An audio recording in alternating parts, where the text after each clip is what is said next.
Hello guys, welcome to my blog. আশা করি সবাই ভালো আছেন। আমি হবি বাইরাতুল। আজকের উপরের নেমপ্লেটটি দেখে সবাই বুঝে গেছেন আজকে আলোচনাটি কি দিয়ে শুরু হবে। আজকে আলোচনাটি হবে গাপ্পি মাছের মেল ফিমেল কিভাবে চেনা যায়।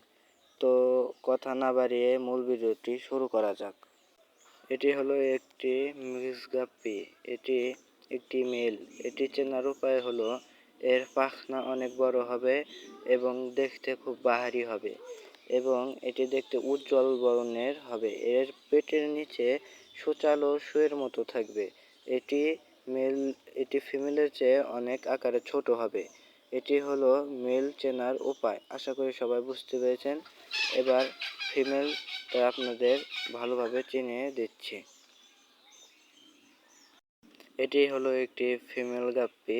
এর চেনার উপায় হলো এর আকার মেলের থেকে অনেক বড় হবে এবং এর কালার একটু ফ্যাকাশে রঙের হবে এবং এর পেটের নিচে তিন কোনা আকৃতির থাকবে। আগেরটা যেমন সূচালো ছিল, এটা তেমন তিনকানি আকৃতির থাকবে। আশা করি সবাই বুঝতে পেরেছে।